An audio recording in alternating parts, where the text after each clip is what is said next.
until 8. If you have so many questions, and we're always available to answer questions after. But good evening, everyone. Thank you all for coming and sharing some of your evening with us. My name is LaShonda White, and I'm Administrative Chief in the City Manager's Office, and I am the Project Manager for the ECIA Grant Program. Before I get started, I want to thank and introduce a few people in the room and not in the room that have been instrumental in this work. I want to thank Shanae Johnson from the City Manager's Office. If any of you are so fortunate as to receive a grant, you will definitely hear from her because she is our contract guru.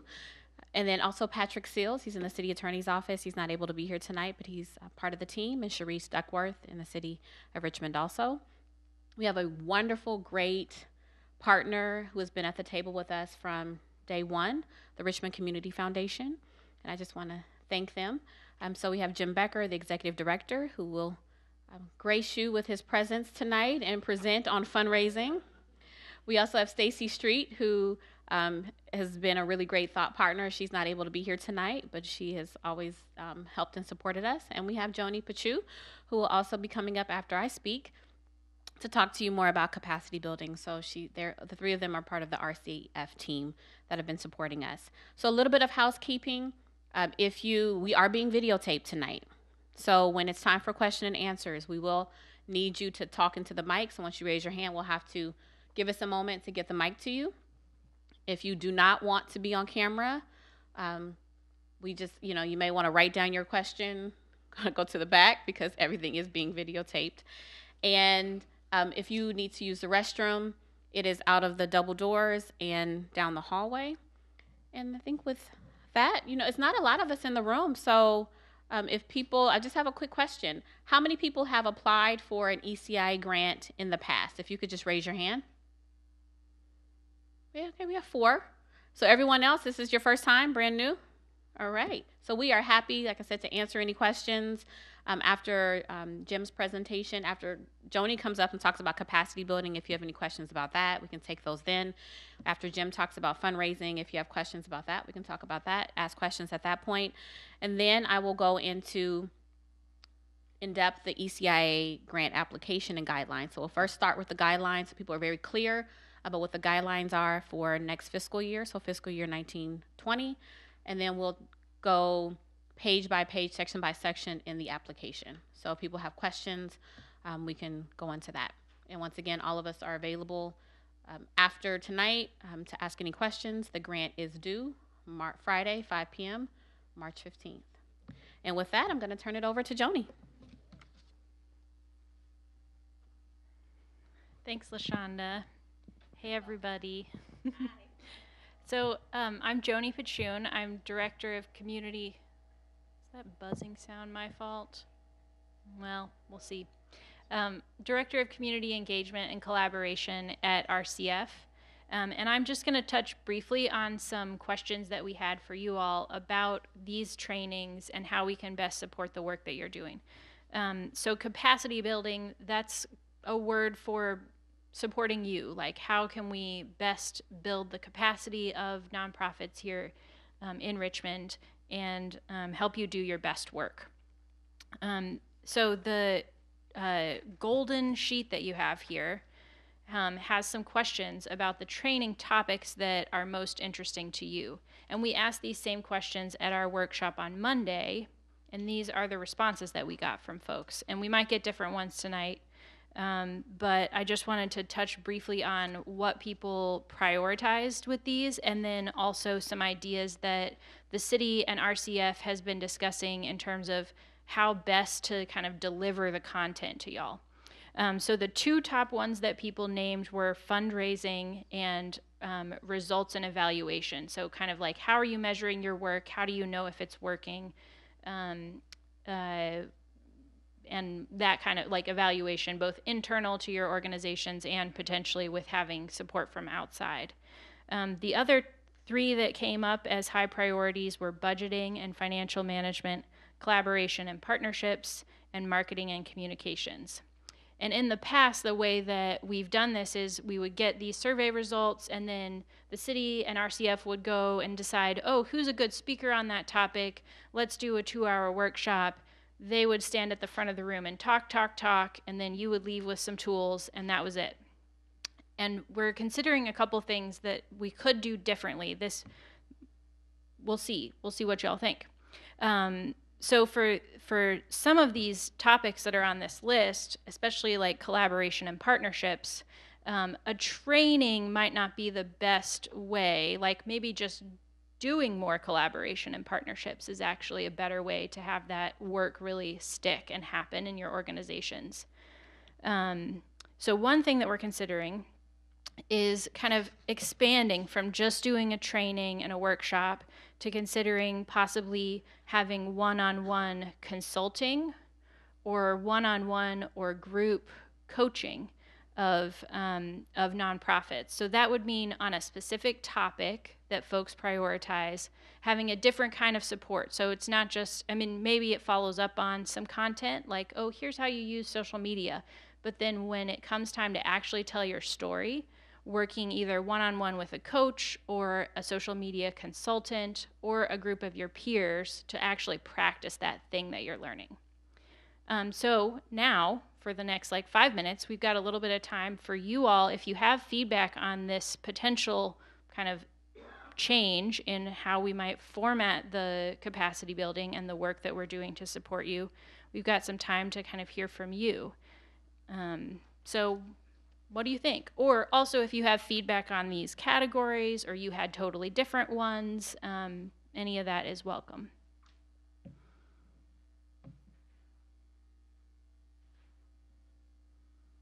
I can ask a more specific question, like would you prefer a workshop or coaching or a consultant that kind of delivers, kind of comes in? So the difference between a coach, maybe I should say that too. So a coach, this little slide here, so coaching is really supporting you in harnessing information you already have, but there might be a block that makes it hard to really use that information. So you've gone to the training, you know the information, you've got the skills, but you're still finding it hard to make time for evaluation or to really tell your story in a compelling way. So a coach could help you uncover what's happening there, what's the barrier. A consultant, on the other hand, is the expert. Coaching, you're the expert. Consulting, they're the expert. They come in and they say, here's what you're doing wrong, or here's what you're doing right, and this is what we think you should do next. They make their recommendations, and then they're out. So you don't have any support beyond that. You can either choose to use the recommendations and see what happens, or not, or put them in the trash, which is what a lot of folks end up doing with the consultant support. So feedback, these options, yeah.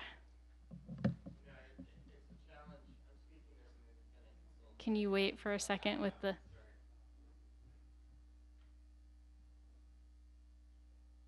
speaking as an independent consultant right now, but I think capacity building is a really important subject, but I think sometimes people take a very purist view, and what they want to do is provide information and how-to, but there are no resources to help implement the recommendations. And even if it's small, in the course of, if you're working with a small nonprofit and they really need a computer or they really need an accounting system, I would suggest you try and couple the advice and the recommendations with a small amount of resources so that there's some tangible outcome that can be implemented. Thank you. Anybody else? Right now. State the question. So the question was, what services do you provide now? Right now, we've been structuring it as 2 capacity building workshops. Is that right? So we, for next fiscal year, that's what we're trying to figure out. So starting July 1, what does it look like for everyone?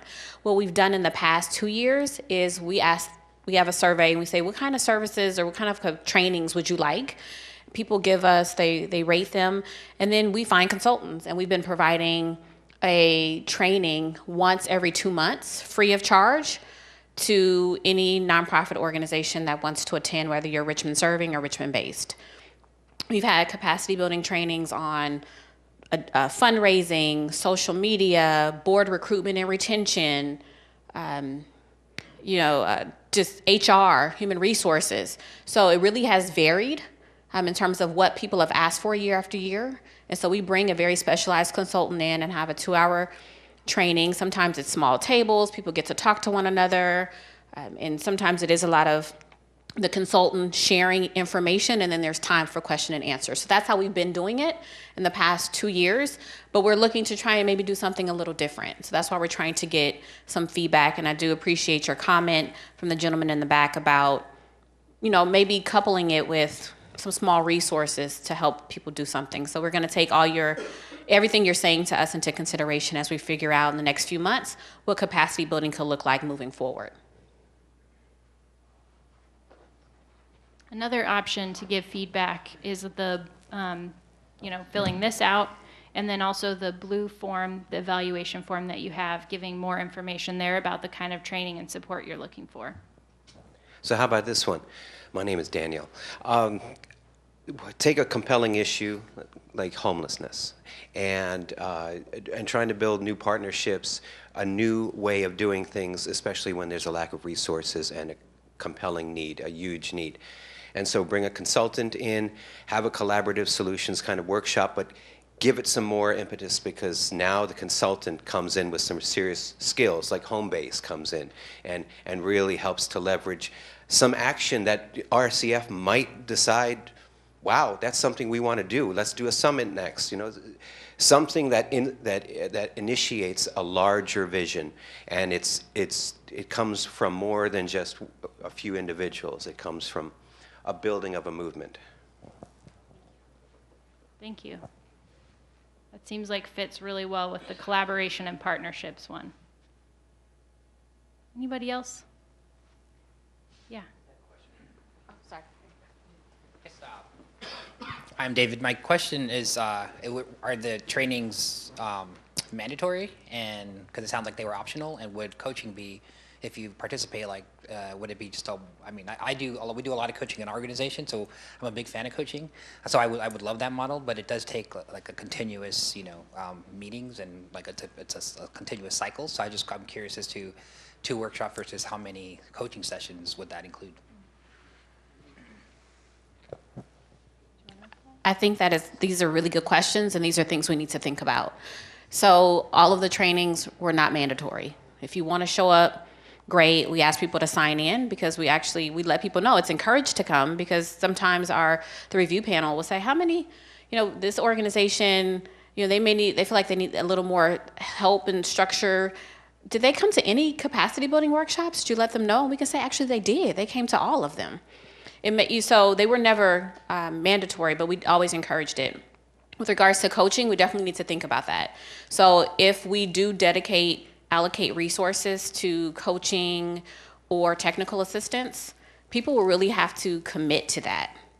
So we want to have people who are very serious and want to be involved and make a commitment to come to coaching, come to the sessions to really get the most out of it.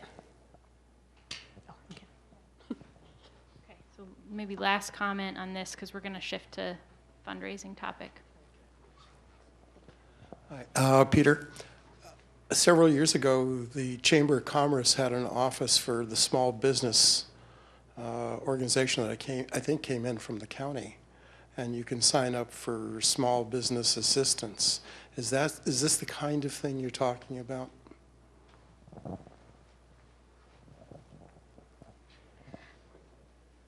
So I think I know what you're talking about some years ago when they had the small business office to provide support. So it wouldn't be necessarily for, the Escalante Center. Something to think about. I don't know if it'll be for small businesses, because those are probably for-profit businesses. This will be for nonprofit organizations. But the model, we can look at the model and see if there's components of that model that may work for nonprofits and something we can do. So we definitely can look into that.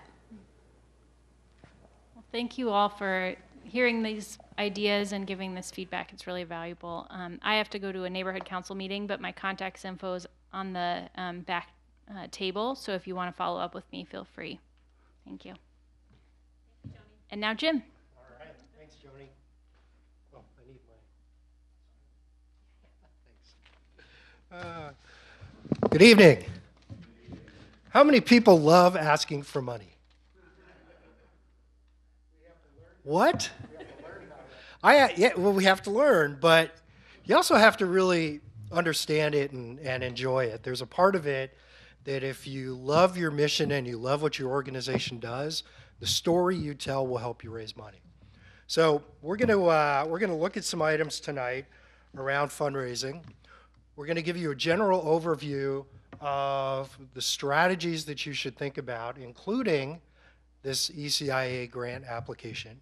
But I'm also going to talk about why it's not the only strategy you should be thinking about, because the truth is there's a lot more money in other areas that we'll reflect on tonight. Okay, let's see. Did that turn? Yes, it did. Nope. Ah, there we go. All right. So, where does philanthropic money come from? Now, every time someone comes to me and says, Jim, we're going to start a nonprofit, it's going to be great, and we're going to go after foundations, and they're going to be the funders. Well, if you look at the chart, organized philanthropy is actually a pretty small piece of the pie. Now, there can be very large dollars in organized philanthropy, but it's not the place that people really should start when they're thinking about new ideas and new projects. This particular grant process that you're going to hear about later tonight is a way to kind of leverage a jump, but really the big part of what we all need to think about is it's the individuals that we know that count for the majority of philanthropic dollars in the country, right? Significantly so, almost 75%. Of all money that goes to nonprofits comes from individuals. Comes from those $10 and $20 and $100 checks that people send. It comes from fundraising that people do, which might be events or golf tournaments or other things, but that's a big chunk where the money is. So if you're putting all your expectations forward to say, if I get the ECIA grant, it's going to solve all my problems, don't think that way, please, because if you don't get it, you'll be disappointed, and then you may not, your idea may be brilliant, and it may fall flat. The small amount of money that comes from granting foundations isn't because foundations aren't being asked, right? We hold a database, libraries hold databases of all the foundations in the world that you can research that might give you money. And they get asked all the time, but the percent of dollars compared to individuals is pretty small. All right. Okay, so in terms of individual donors, and as you think again about this grant, if you don't have individual giving currently in your plan, your chances of getting foundation dollars and grants like ECIA are also diminished, because your base of support really needs to be the people who believe in what you're doing, right? It's your neighbor, the people that work with you, the people at your business if you're doing your nonprofit on the side, or it's people who may have been impacted by your work, right? Or it's members of your board. How many people in the room tonight, how many people have 100% of their board that give to their nonprofit? Nobody? Well, let's just say that's, when we look at grants and we consider proposals at the Richmond Community Foundation, I mean, that's one of the things we look at. Does your board really believe in what you're doing? Because if they don't, why should we? Right? So I would encourage you to really think about bringing your board, your volunteers into your fundraising base, because that's going to be critical. Social media is a really easy and cheap way to raise money for your nonprofit right now. Depending on how you fill out your evaluations and your little orange sheets tonight, you know, we may provide a workshop on social media fundraising. There's lots of tools. A lot of people do their birthday now, and they put their special nonprofit on it, and they say, instead of giving me a gift, give $25 to agency X or, you know, community Y.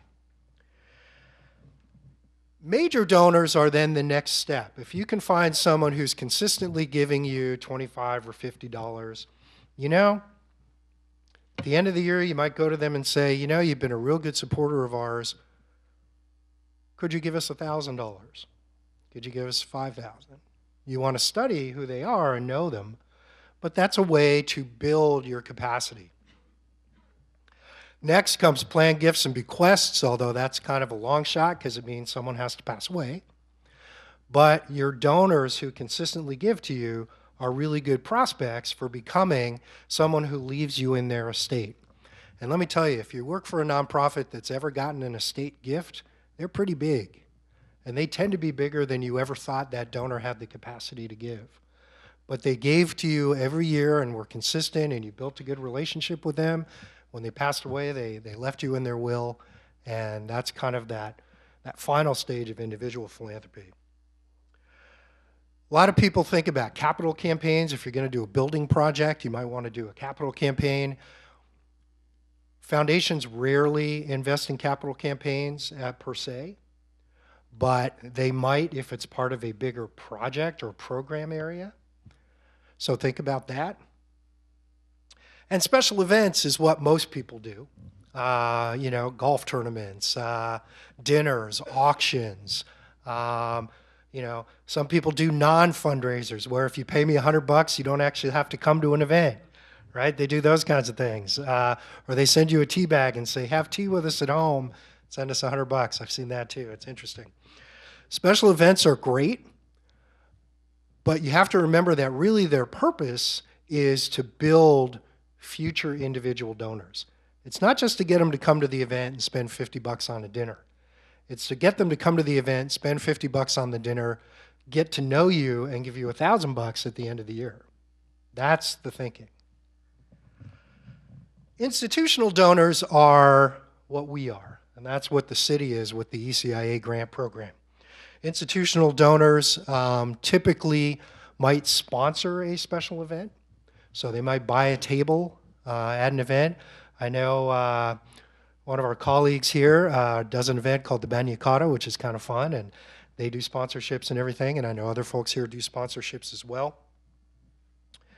And that's one way, but typically foundations and organized philanthropy, you need to develop proposals. People want you to submit an application, and then you wait, and then they either say yes or no. If they say no, you move on. If they say yes, then the hard work starts, because then you actually have to deliver and put the project in place. But most foundations will help you do that. Gone are the days in philanthropy where foundations stand up here and really dictate what they want you to do and track you, and if you fail, penalize you, right? We're dealing with systems and things today that we probably couldn't have thought of when 100 years ago the first foundations were started. And so we've had to become really a lot more flexible as well in thinking, what's the good idea? Who can deliver it? And does it make sense financially? I mean, those are the things that we're going to look at. Those are the things that folks evaluating your ECIA proposals will look at. And I know LaShonda's going to talk more about that in detail. But as a community foundation, we're a little unique too, because we have the opportunity to provide grants, often through donors who've established foundations with us, and often from our own resources. The other thing that we do, which most private foundations don't do, is community foundations also tend to spend a lot of time helping to build your capacity and your sustainability. Because if we're going to invest in you, we want you around for a long time. And some of the folks that we've worked with, you know, our relationship has been 10, 15, 20 years. And it's not always cash. Sometimes it's resources or support. Let's Let's see, did that change? It's hard to see. Yes, okay, good. All right, so corporate and business donors are also a good opportunity. Everybody here knows Chevron, right? Everybody knows Chevron. How many people know what Chevron actually likes to fund? Okay, one person. Okay, good. You need to know these things, and this stuff is online. So a lot of corporations call this corporate social responsibility. So if you're having trouble finding a foundation with a company name, look under corporate social responsibility. Tag that on their website, and that usually will show you where their giving comes from. Typically, they want to give where people work. They want to give where their people spend and go to school or whatever. They want to give back to what they consider their community. So make sure that fits. But at the same time, you've got people you work with every day probably, or who you support in their business, your dry cleaner, your supermarket, your gas station, right? Think about them as corporations and how they can also support the work that you're doing. Employers like to have their people serve on boards of directors. So if you're thinking about a board of directors and you need someone who you want to have a board member, think about the businesses who are your vendors. Who runs your phone system, right? Do you use AT&T? Contact the AT&T Corporate Affairs and get someone on your board. PG&E, we all use electricity. Someone from PG&E. What bank do you use? What bank does your nonprofit use? Someone for your board. That's the kind of thinking that happens. And when they support your organization, it benefits their company too, because they get PR. And today, the younger workforce wants to work for companies that have social value. So you want to make sure that you can meet that with them and you develop that partnership. Oops. Okay. Applying for grants.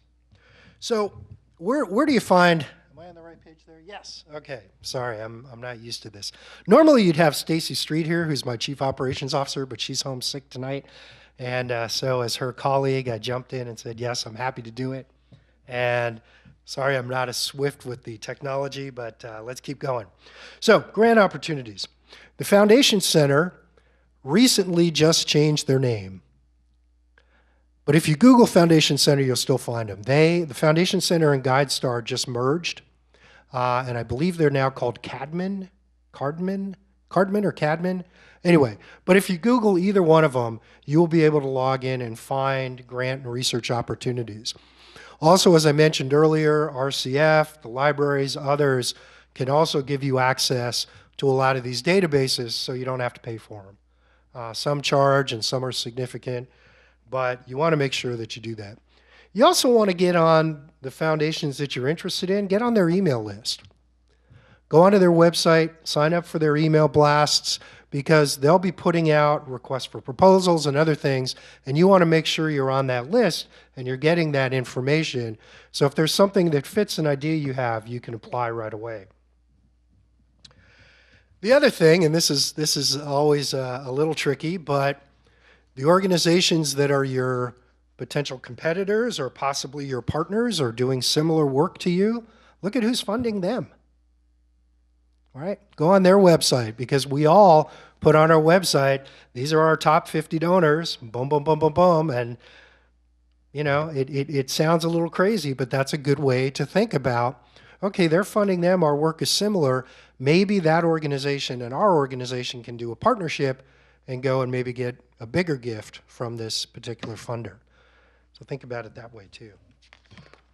All right.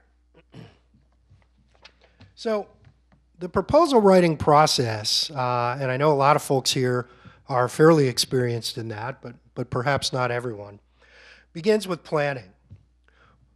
What do you actually need the money for? That's the question you have to ask.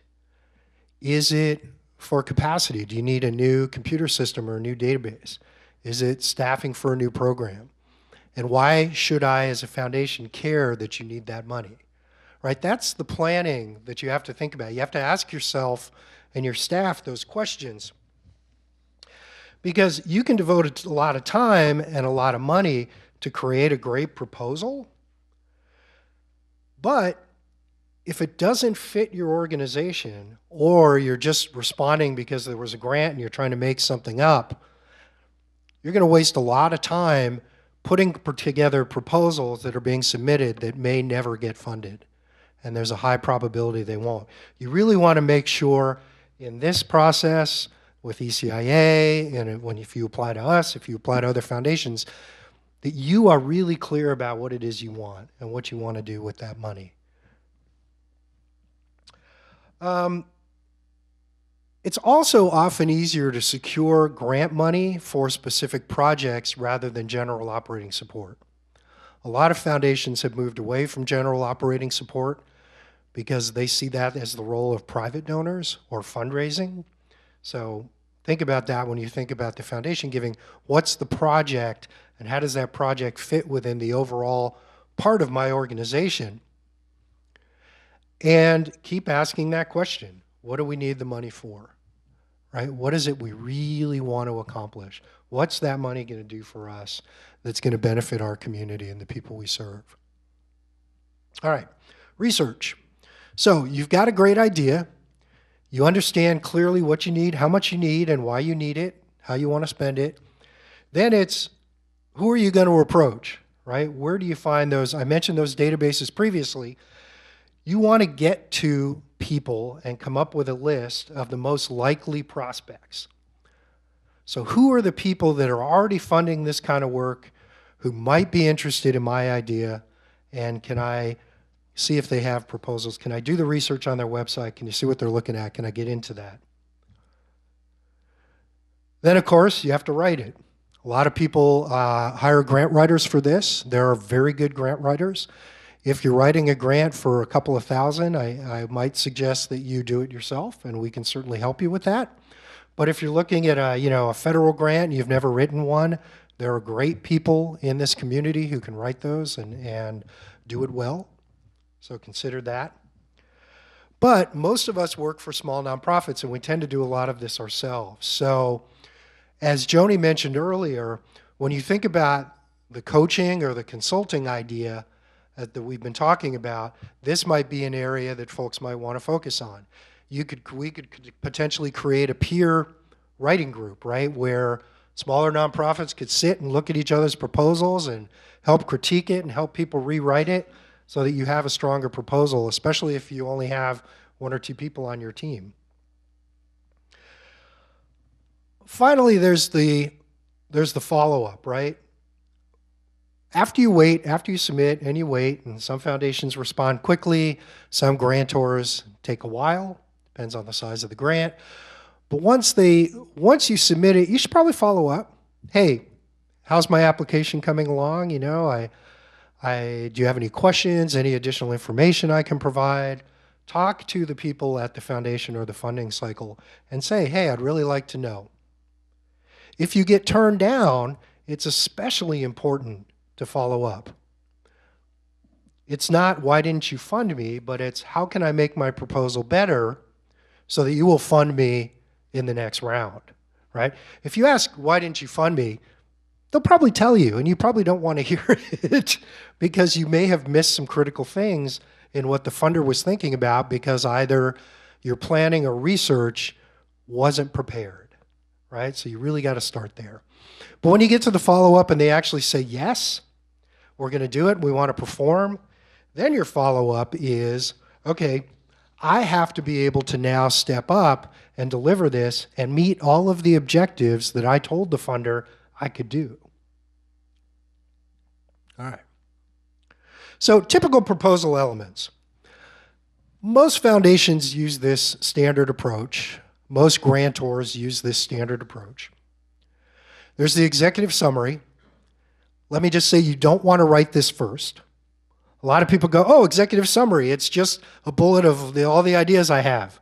Well, by the time you actually finish writing the proposal, your executive summary might have changed. So you actually probably want to write this at the end. Think through your idea, think through your process, put it together. Your narrative then also encompasses a number of things. The statement of need, right? Why is my work important? Who needs it? What difference is it going to make if I do it? What difference is it going to make if I don't do it? Right? What's going to happen? You want to make sure the statement of need is done. Then your project description comes from your planning. If you've really thought well about what your idea is and how you're going to move it forward, that should be the easiest part to write. The next part usually is they want to know organization information. What's your mission? Who's on your board? What other programs do you do? Especially if they don't know who you are, and this is the first time that you've applied. In the conclusion, you want to kind of reiterate your executive summary, right? You want to say, okay, just as a reminder, this is what I need, this is why, here's who it's going to benefit, this is the change we're going to make, and here's what it's going to cost. Your budget has to be pretty well thought out, right? The biggest hit that proposals take is on the budget. And I've seen that in this process, as well as other grant review committees that I've served on, is that when people get to the budget, they think, oh, you know, staff is this, and we're going to do this much for program supplies, and we're going to, but if that isn't really planned, and again, I go back to the planning, if you haven't planned that out well, I've done enough of these that I know probably what it's going to cost, and I know that sounds crazy, but we have a sense of where nonprofits are, what the salary scale is for this area. What is a good cost for materials? We have a good sense of that. We tend to know what printing costs are. So be really clear about that and try not to put as much in there as you might think. 3 or 4 budget line items, especially in a grants process like this, is better than 30 things you tried to map out where you may have numbers that you're not really sure of, right? So try to keep it as concise as possible. And then the supporting materials would be anything that you think we should know as part of your submission. How successful have you been at it already? Or if it's a new idea, how did you come up with it? Is there research that says that your good idea might actually work? It's those kinds of things that you want to add. All right. So what is it we really look for when we review your proposal? What is it we really want to know? Well, of course it's need, right? What are you actually going to do? What's the need you're going to solve? You want to make sure that it fits the size and scale of your solution, though. If you're asking Richmond Community Foundation for $5,000 to solve homelessness, not going to happen. I personally know that $5,000 isn't going to solve homelessness. Now, if you say $5,000 might provide 2 micropads, or maybe not micropads, but something similar, and you're going to put up 2 of those and get 2 people off the street, that's actually a pretty good investment for us. That's something that would be of interest, right? It fits, your ask fits the scale of what you're trying to do. What are you trying to achieve, right? And funders, it's no longer good to say, we're going to feed 100 homeless people a day. Because if you can't stop them from being hungry, you'll feed them forever. So what funders look for now are, do you really understand the issue, and can you really provide a solution that might say, you know, we're not going to feed 100 people, we're going to feed 10, and in 6 months, those 10 aren't going to need us anymore, right? Those 10 now, we've taught them how to be self-sufficient because maybe we've partnered with other people and we've developed other strategies, and 10 people now no longer need that safety net. The strategies you pursue, again, are part of your planning. What is it you're actually going to do, and why are you the right person to do it? Why is your organization the right place to be? What's your plan of action? Right? How are you actually going to do it? If you need to hire somebody, you're going to hire them day one? It probably takes 30 to 45 days to find someone good. Map that out. How will you know if you're successful? This, again, is another pitfall that people fall into sometimes, that when you're on a review panel, you really look at this and you think, okay, they missed it. Because really, what this is, again, as I said, this isn't that you provided 2 hours a week of economic development training or job training. It's you provided that training and the person you provided it to actually got a job, right? That's the closing piece that needs to be part of your model or your design. Again, when I talked about, why your organization, why are you the best? One of the things that we look at RCF is we look at, is it tied to your mission, right? Is it a good idea? And are you the best at it?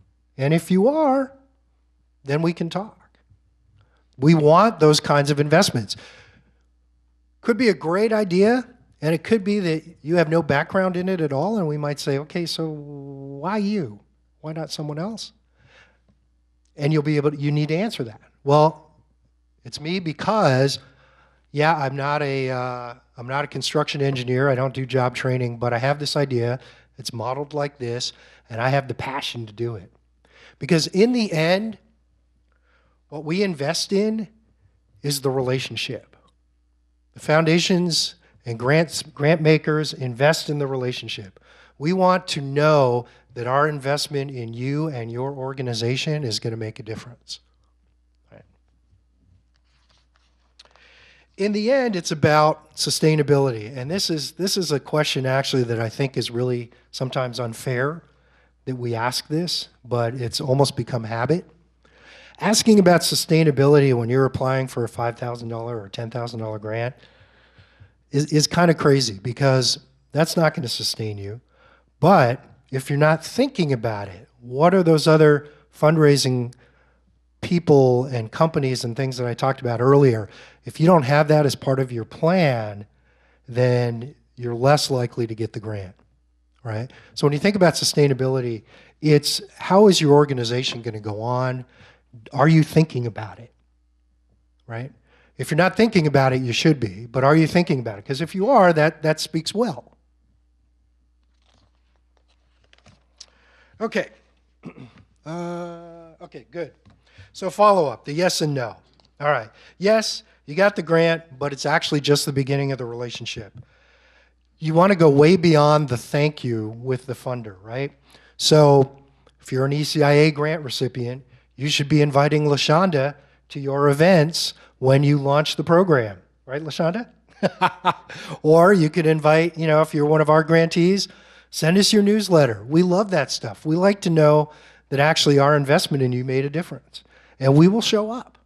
And we'll come and we'll participate. You don't have to thank us again or anything, but we like to be involved in that way.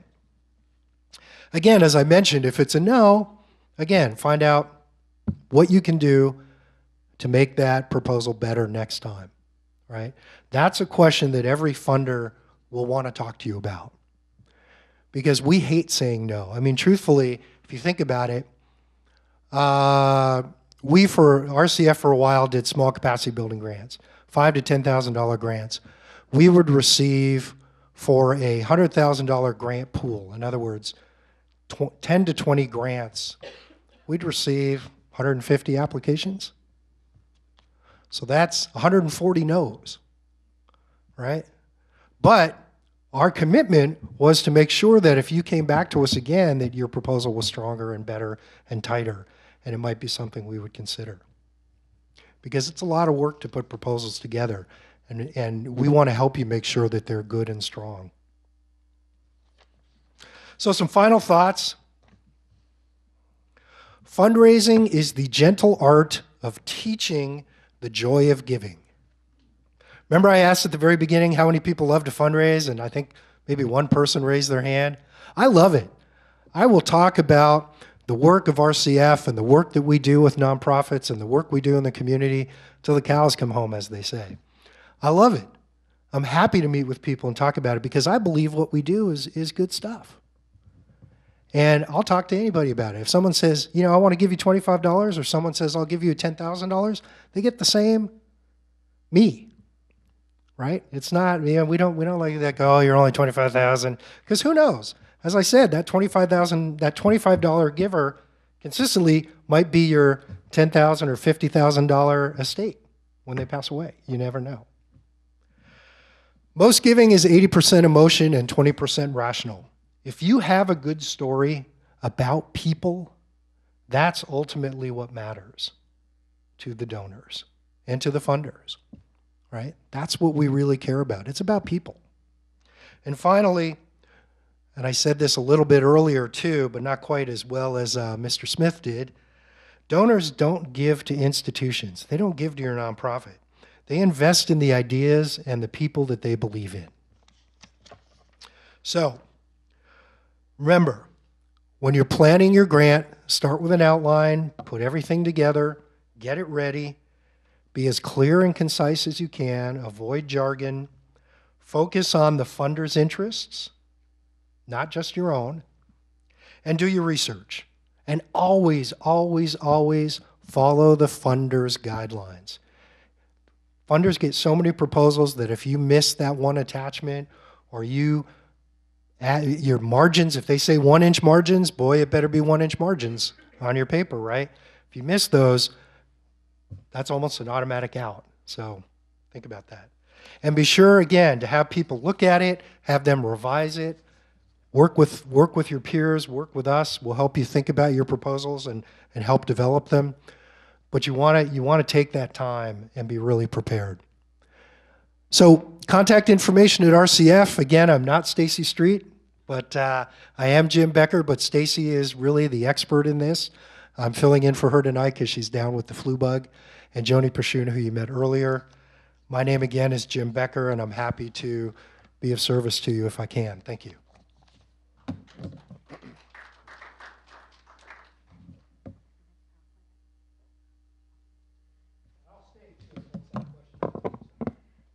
Thank you so much, Jim. That was really great, very detailed presentation on fundraising. And the reason why we thought it was really important to start with not just ECIA, but talk about fundraising is because we really want to make sure that organizations are prepared as possible to go out for additional money, right? To figure out how can you sustain this wonderful program and idea that you have. And I think a lot of what we see when we see the grant applications are people have great ideas. And sometimes the concern is we know that the money isn't going to give you longevity. So we want to make sure that your great idea continues and it continues to provide the services that Richmond residents need. So what else are you thinking about? And I feel like Jim has given you lots of really great ideas, if you hadn't thought about them before, that can go into your answer for one of our questions around sustainability. So I want to thank him again. So right now we're going to move into a quick overview on the ECIA guidelines. And everything that I'm going to talk about in this presentation follows the packet. So does everyone have a packet? If you don't, if you could raise your hand, we'll make sure you get one into your hands. Everyone have one? So I will be letting you know which pages. Often the page numbers are on the PowerPoint presentation, so you can just follow along. And then we will ask questions at the end. And you can ask questions of Jim Becker or myself.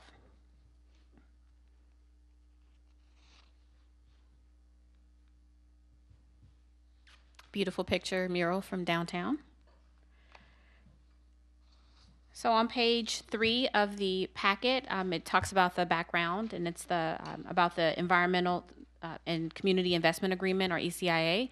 This was a $90 million investment from Chevron to the city of Richmond, came through an agreement to invest in community programs such as a scholarship program. Have many of you heard of Richmond Promise?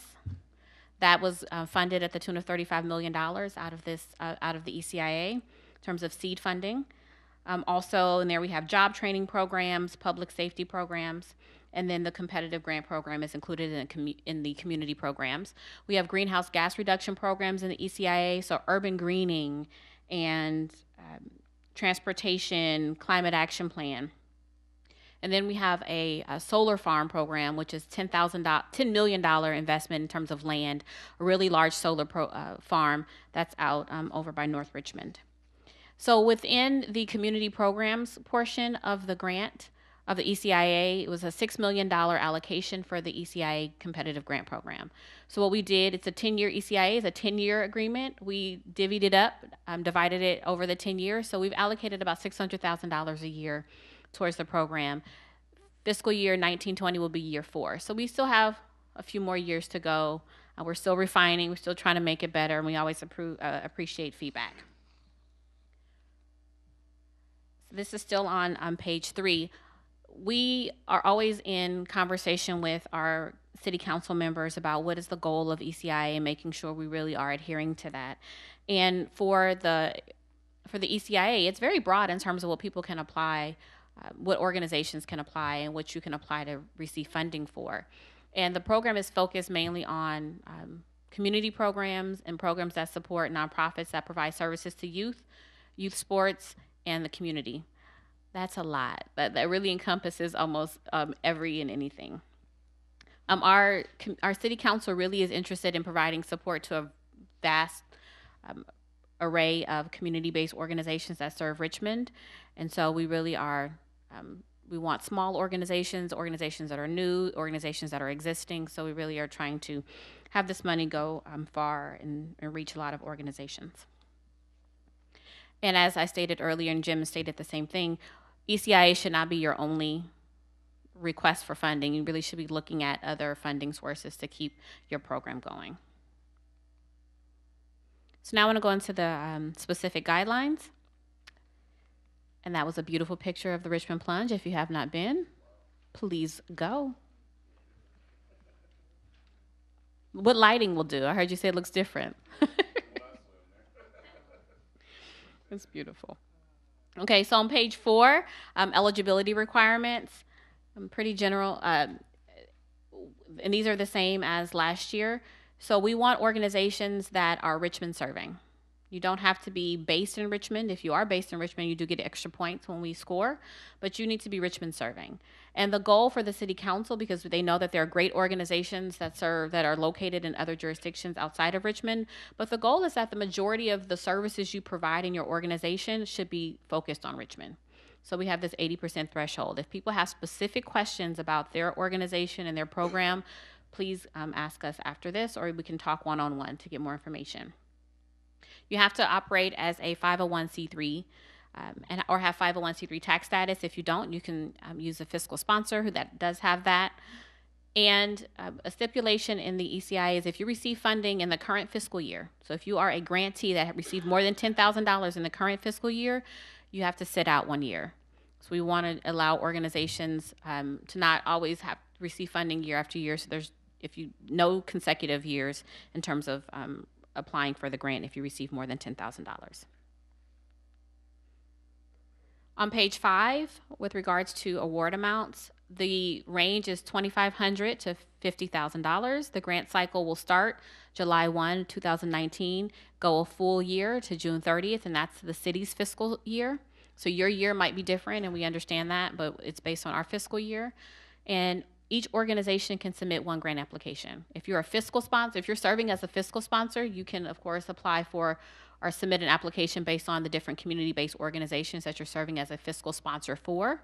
And then as a fiscal sponsor, you can submit your own application also. All right. Also on page 5, this lets you know how we break up our $600,000. So when you apply for the grant, with this packet, you're applying for categories 1 and 2. We break that up based on your 990 that you submit. And so organizations that have small budgets under $50,000 submit a 990 in. If that's what you do, you go into a separate bucket and you get to be compared or to other organizations within that range. If you submit a 990 or audited financials, then you get into the other bucket for organizations that have larger gross receipts, and that's category 2. And that totals $500,000. So the committee looks at both of those categories separately, scores them separately, and submits recommendations to City Council for those separate categories. Then category 3 is $50,000 in it. So after the committee recommends grantees for that $500,000 and council approves it, we then turn around and have a meeting with 3 members of the city council who serve as the ad hoc committee for the ECIA, and they look at the remaining list of organizations that did not receive funding but submitted an application, and then they are able to have discussion around which organizations they want to recommend for funding to the full city council for that $50,000. So in the past, They've given grants between $5,000 and $10,000 to organizations. So we've been able to give another 7 grants to organizations from the city council bucket. And then finally, category 4 is the community services mini grants. So some organizations say, you know what, I don't need $10,000, $15,000, $20,000, $50,000. I just need $1,000 to help me, run a program or throw an event. And so they can apply for a mini grant through our community services department. And so that is a simpler application and less money. I'm still on page 5, special note, and this is something our council really wanted to include, is that they really wanted to make sure the majority of funding, or a lot of the funding, went to youth serving or youth sports serving organizations. We always exceed $200,000, but it's just something that as the committee is reviewing applications, they have to make sure at least $200,000 of the $500,000 is to support organizations providing services to youth. Also, if your organization has a gross budget of more than $750,000, our council is limiting how many grants we can give to those organizations. So out of the $500,000, we're able to give a total of $150,000 to organizations that make over $750,000. And that is not the majority of organizations in Richmond. And that allows for the the city to provide grants to a variety of organizations. Eligible uses are on page 6. I will not go into them in depth, but as I stated earlier, it's really broad. So if you serve youth, you have a youth sports program, or you serve the community, which could be seniors and adults and everyone else, you're eligible to apply. We don't tell you what you can apply for, everything from youth enrichment projects to gardening and urban greening. So we've given grants to a wide range of organizations providing a wide range of services. Ineligible uses are also on page 6. You can read those for yourself. But a few things that we will not fund. If you have a loan debt from someone, you cannot use our grant to repay your loan. You cannot use our grant to give bonuses to your staff. It'd be great if you did that, but just not with our grant. So please make sure you look at that, because if you put bonuses in your budget, we'll have a problem with that. And so you don't want to do that. So just take a look. Page 7 is around fiscal sponsorship. I touched on this. You have to have 501c3 tax status. We do ask for that document as part of your application, and we will check to make sure your organization is still in good standing. So there are organizations who can submit their 501c3 tax letter from 1972, which is great. I'm glad you've been in business for a really long time, but we will go and check ourselves to make sure with the Secretary of State and others that your organization is still in good standing. So you want to find if you are just a community-based organization that has not yet received your 501c3 tax status, or you don't plan on doing that, find a really strong fiscal agent, because that's who we will contract with. We contract directly with the fiscal agent. And it's up to each organization to find that fiscal agent for him or herself. Also on page 7, we talk about collaboration. We love collaboration. There are a lot of organizations that serve Richmond, more than you probably think.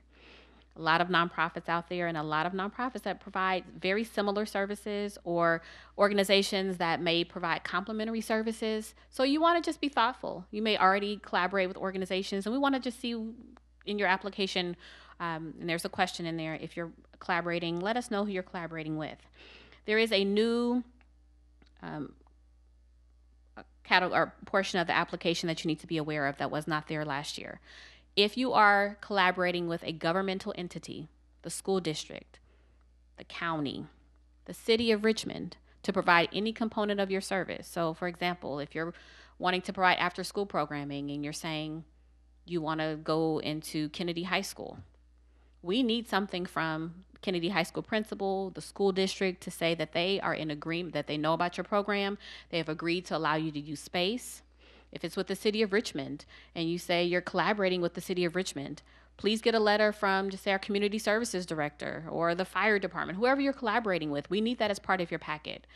The reason is because we receive phone calls from the school district, from the city, who says, somebody's coming to me now saying that they need to access space in one of our community centers because they put it in the grant, but they never talk to us.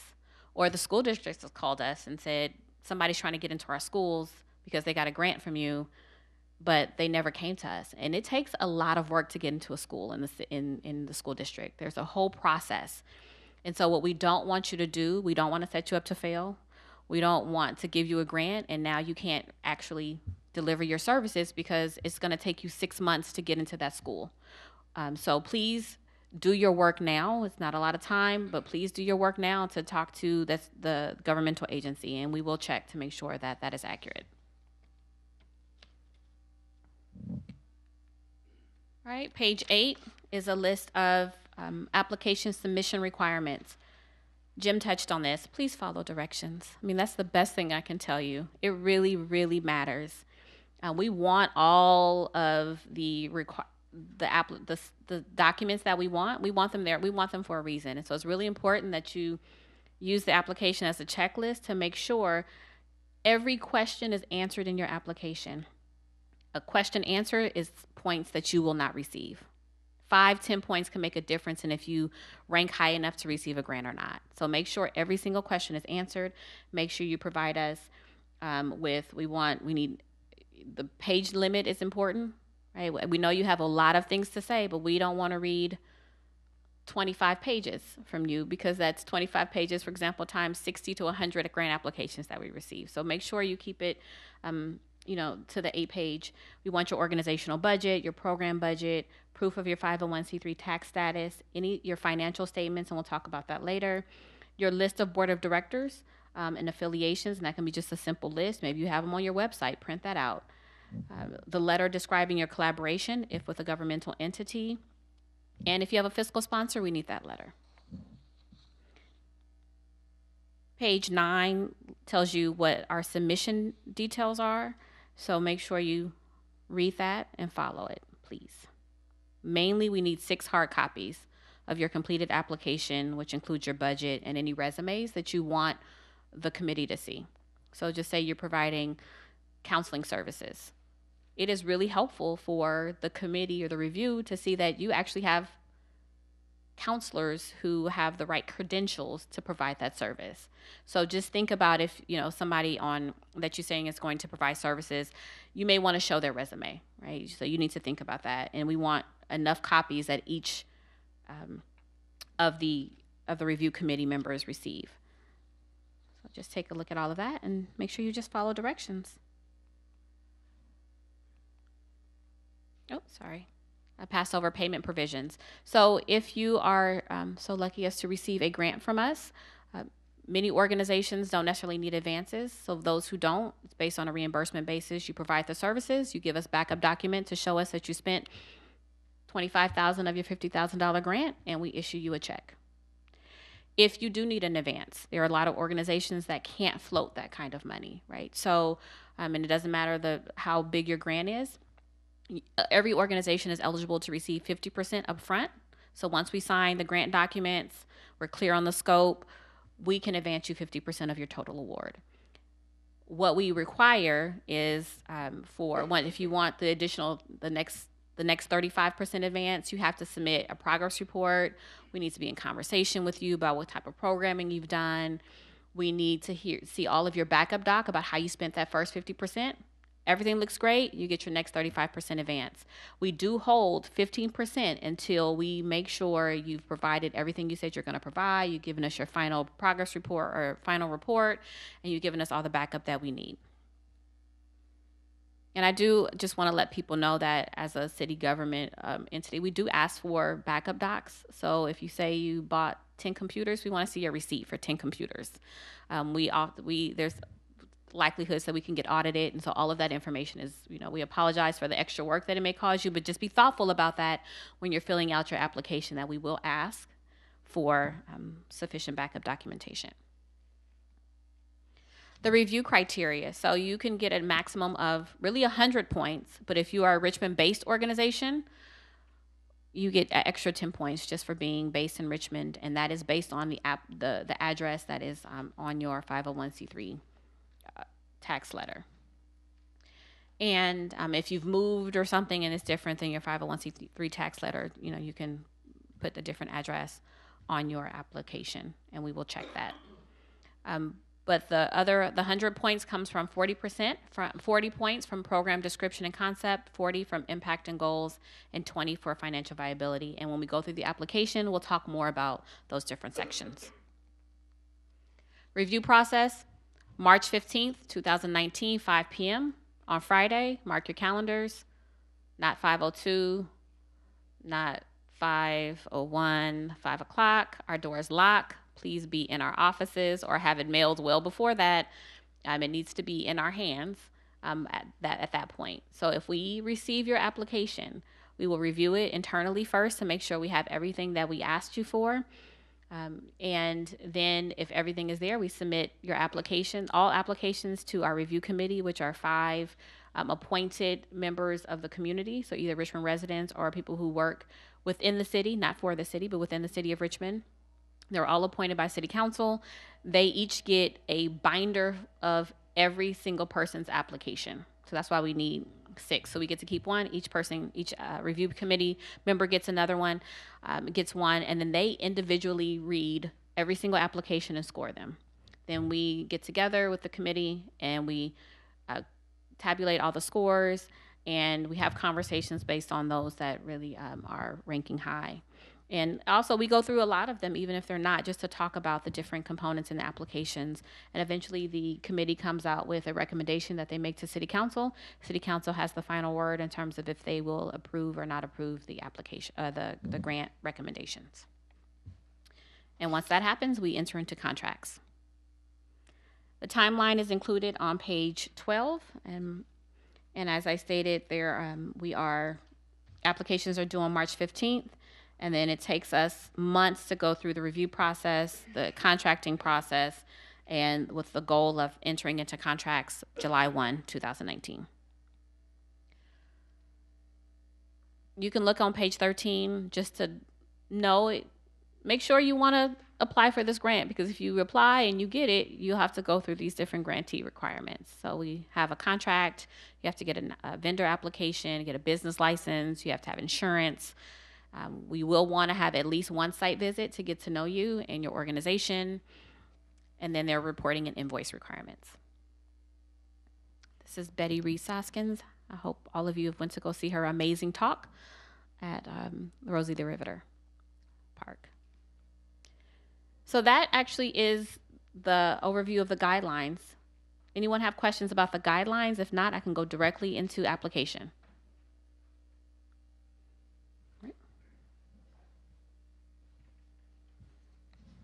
I just had a question about the, I guess what you don't fund, because we currently run after-school programs in partnership with the district. But some schools have less funding than others, so we're trying to increase that funding and serve more students. Would that be, because I saw there's one that's like subsidizing existing contracts, but it's adding on to it? That's different. Okay. Yeah, you're fine. Thank you for asking. Another question?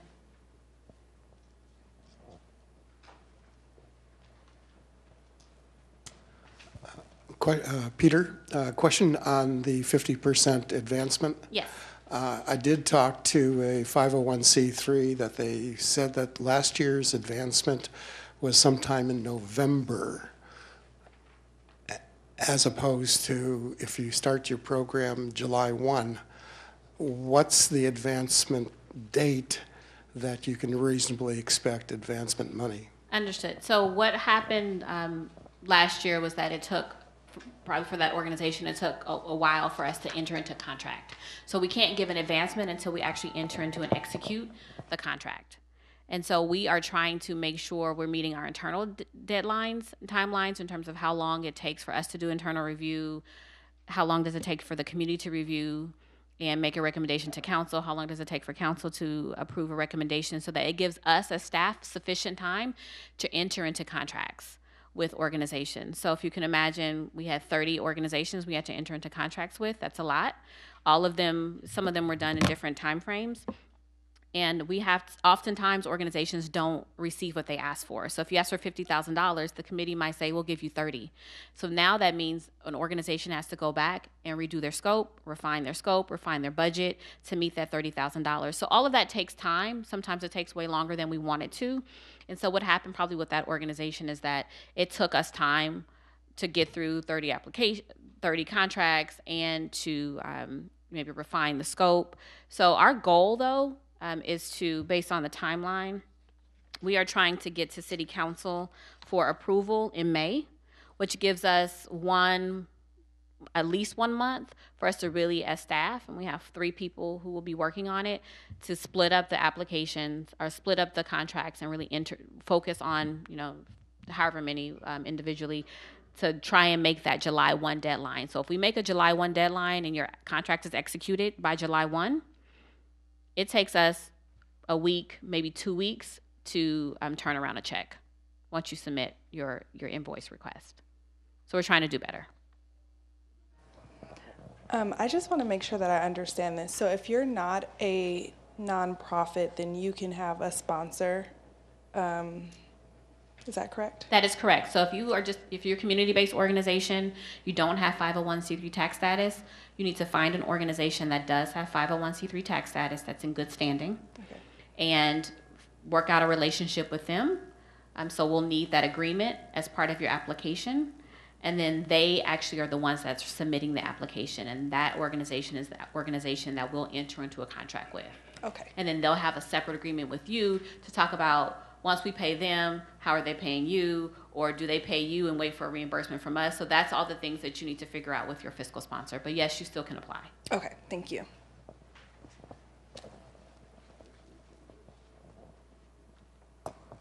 Hi, Peter again. My program is 12 months, which would include the academic year and the summer programs.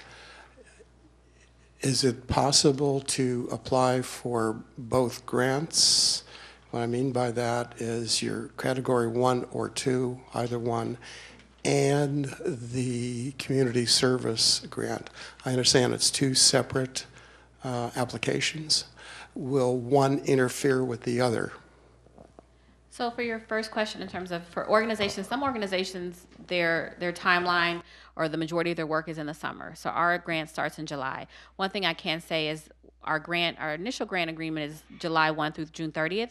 But depending on your program, we do allow people to maybe extend so that they can cover that full next summer. So there's something also to think about if that's what you need. Once you apply with this application, you're applying for either category 1 or 2, and that depends on how big your budget is. So you can't apply for 1 and 2 because your budget either is going to be above or below $50,000. So that's that piece. But you also can apply.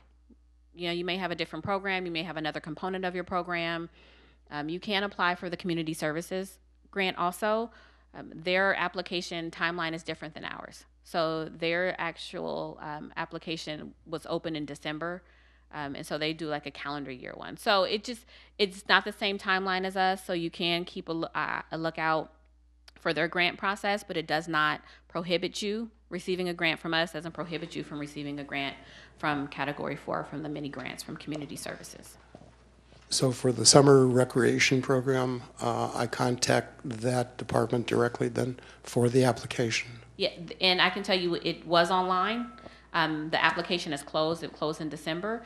But depending on how many grant applications that they give or grants that they award, they may open it up again. So I would definitely tell you to go online and or contact the Community Services Department regarding their mini grant program. All right. Great, so now I'm going to go into the actual grant application, and you can follow along. I won't be highlighting every single question, but I'm trying, or the majority of them, but trying to really highlight the important ones.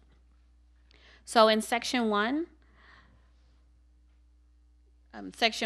this is general information, and please fill it all in, right? We want just simple information, the name of your organization, who's your executive director, project manager title. So the ED and the project manager can be two very different people. And so who should we be contacting? So that's all of that information is important. So if we have questions about your grant because we want some more information, you're missing a document, we need to know who to contact, and you don't want to not have the right contact person, the email address wrong, because then we may not hear back from them and your grant application might be deemed complete. It can be the same person. So the ED in some organizations may be the main point of contact, so that's not a problem at all.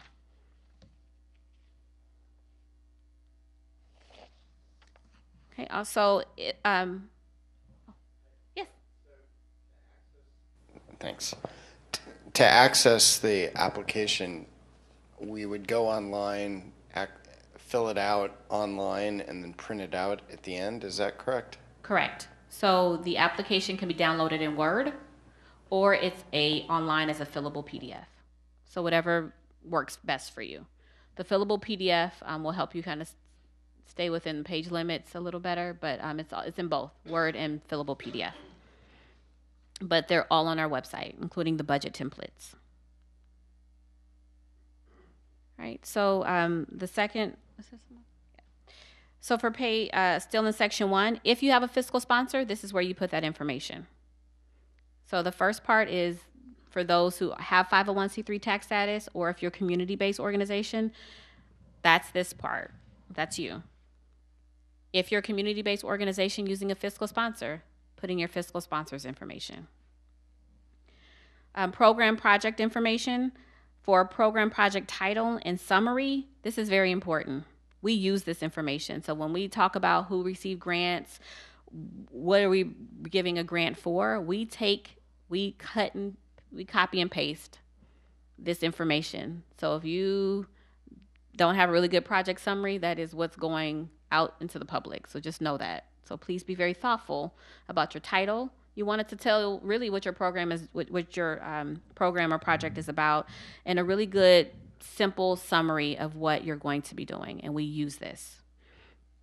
Percentage of Richmond residents served by your organization, that's where we want to see that 80% or more number, right? You don't have to do fancy math and try and divide anything by how many, our population or the population of youth in the city of Richmond. We're hoping to see that your organization serves 87% Richmond residents or 95% Richmond residents. That's what we're hoping to see there. If you have questions about that, again, I'm happy to talk one-on-one. Will your organization serve youth? That's important because remember, we have that criteria that where we have to say if it's youth that we spend enough money providing grants to youth serving organizations. And then to check a box that best describes your program or project, maybe you feel like your program does many, many things, but we are kindly asking you to select one box that best fits your organization. We are going to, when we present this information to the review committee, they have asked us to present it based on groupings.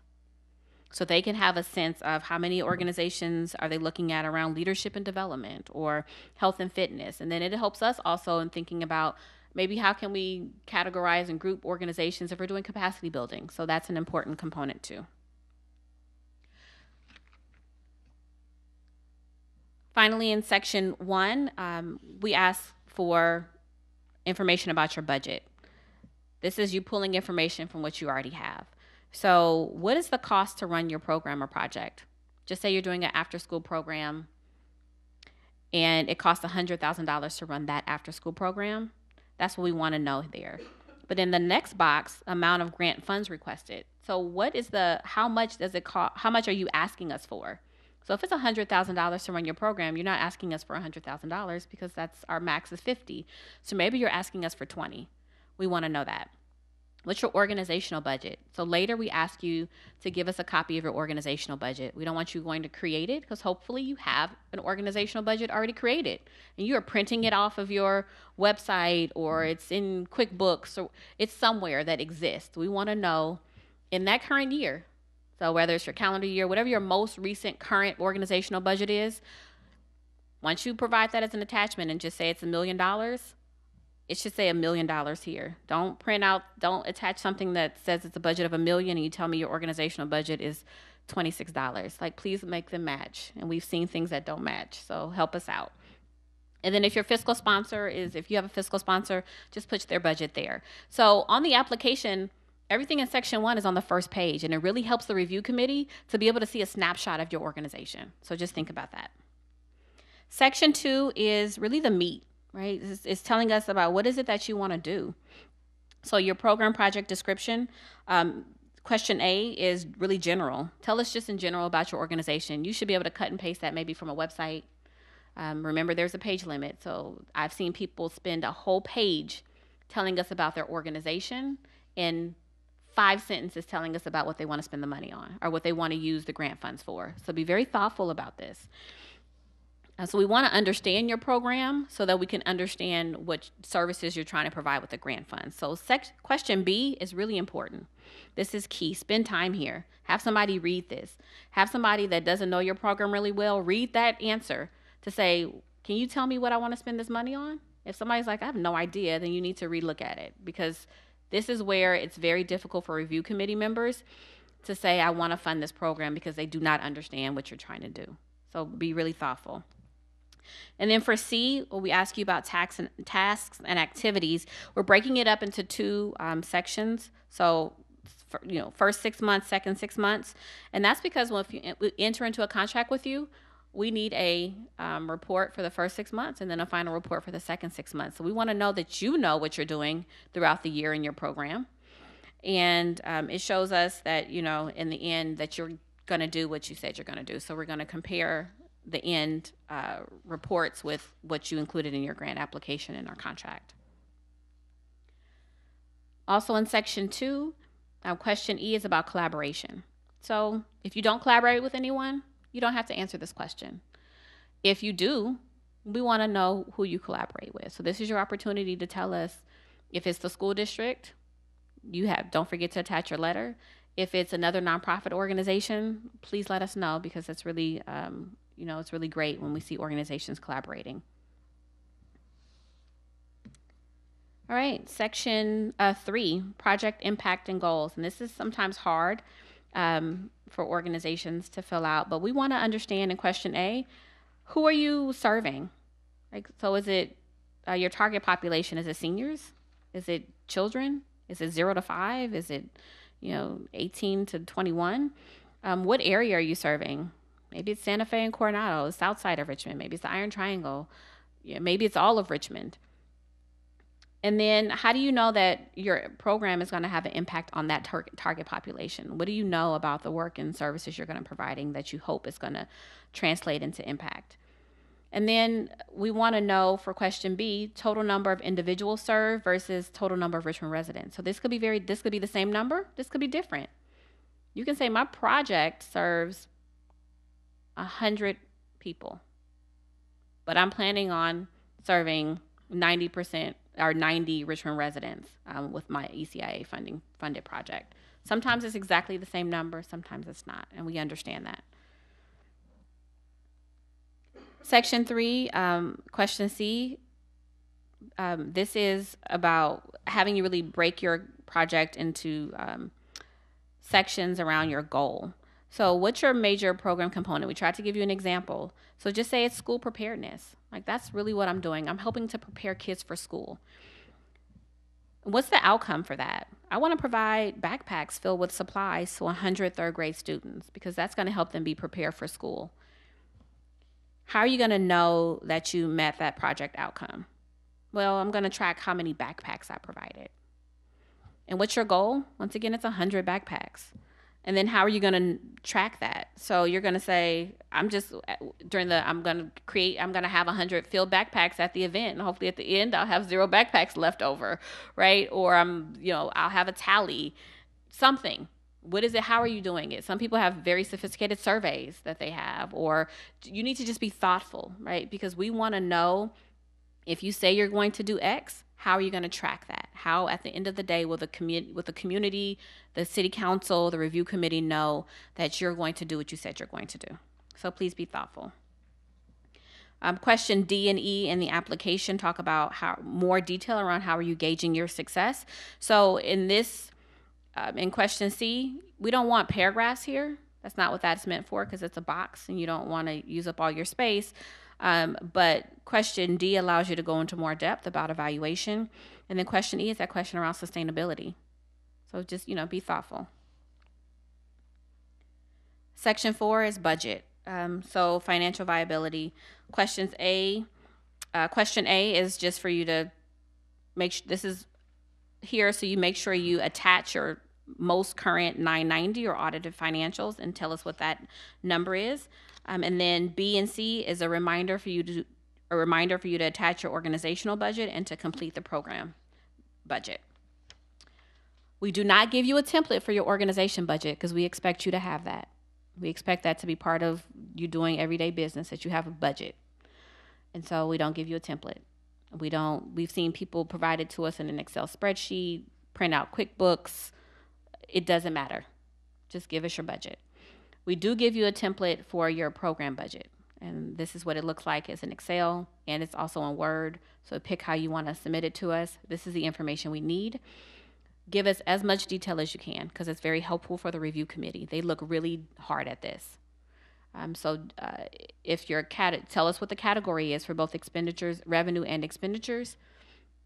So if your request for ECIA is $50,000, but your program budget is $100,000, we want to understand what other ways are you getting money to support your program. And tell us if it's approved or pending, and you won't get dinged if it's a lot of pending because you're waiting to hear back from folks if you're going to get additional money. In terms of expenditures, let us know. Is it just if you say staff for $50,000, you can do that, but we really would like a budget narrative to say, yes, we're asking for $50,000 for staff, but it's 0.5 FTE for a project manager. It's 0.25 for executive director. Maybe if you have stipends in here, I'm providing $100 to 5 students to give as much detail as possible so the review committee can understand how you're trying to spend your money. And that actually is the last section, and that is the end of the presentation. So if people have additional questions about fundraising, capacity building, grant application, grant guidelines, this is your opportunity. This is our contact information.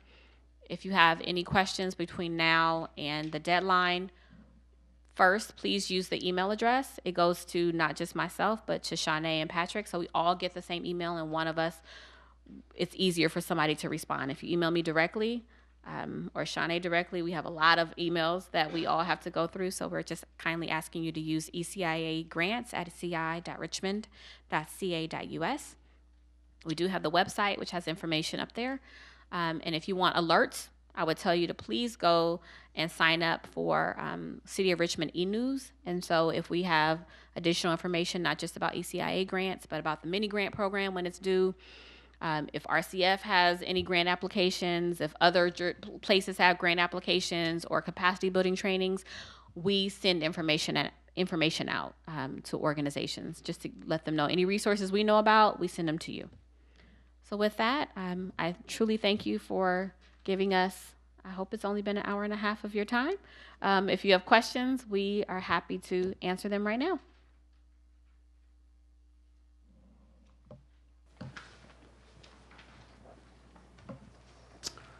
Thank you. Peter,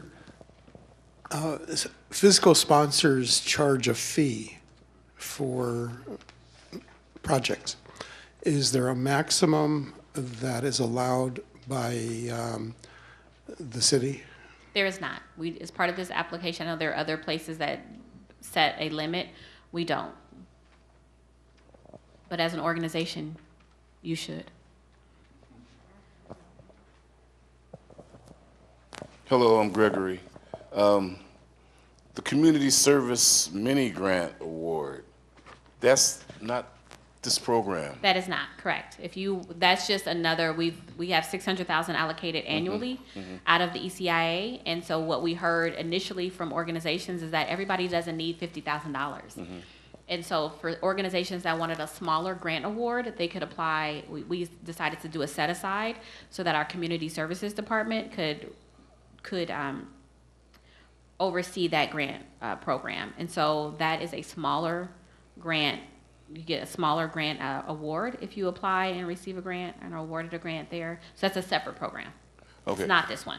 So you told Peter that that process had already closed in December, It did, yes. but it could be opened up again. It could. That is correct. So yes. So how can I get more information on that? So if you go to the Community Services website, so off of the City of Richmond's website, www.ci.richmond.ca.us, that is very long. Our website, you can go to the Community Services Department, and on their website, I believe it's on the front page, is actually information about their community mini grant program. And there may be an opportunity, and if it's not, I'll look, and if not, I will talk to the Community Services Department. They might be able to do something very similar to what we have, which is a listserv, so that people can go sign up, and then as the grant opens up, they can send emails out to organizations that are interested. But they also let us know, and if you're on our listserv, we send something out to let you know when the next grant application will open for them.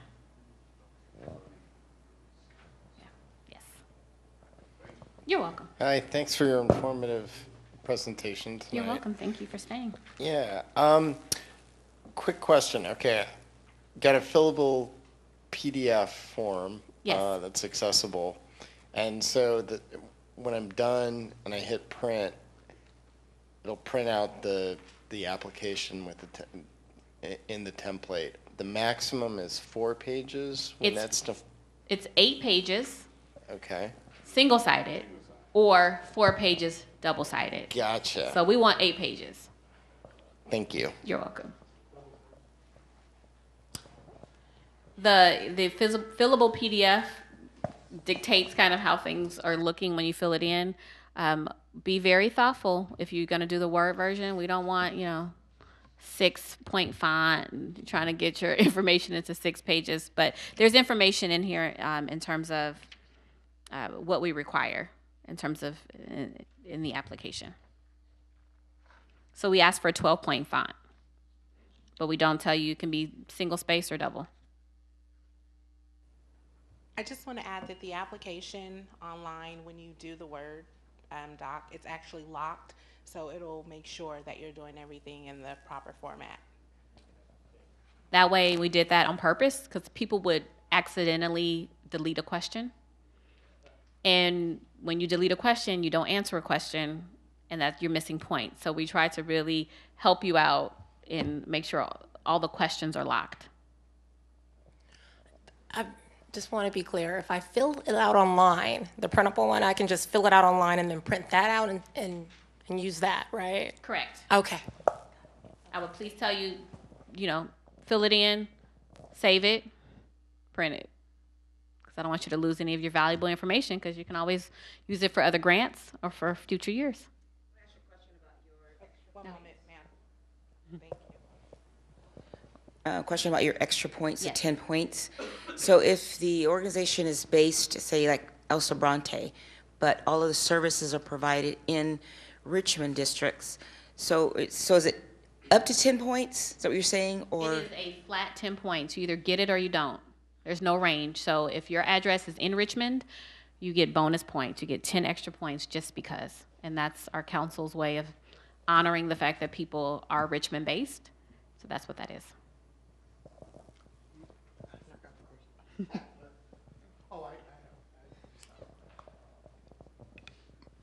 Peter again. As I start filling out the application and I hit the save button, I can come back to it and continue with the typing. So what you need to do is you need to download. This is not like a online fillable form where you can save it and come back to it. Please understand that's not what this is. You need to download. It's a fillable Word document that has locked questions, or it's a fillable PDF. So you can you have to download both of them, fill it in, and then save it somewhere on your computer, on a jump drive, wherever you need to save it, and then you can go back to it that way. Please don't try and fill it out, like open it and then start filling it out, and then close your computer down because you'll come back and it won't be there. So you need to actually save it, download it and save it, and then you can do what you need to do, and it's there for you not just for this grant, but the information that you have spent so much time and thought in preparing is there for your next grant application for ECIA or other organizations.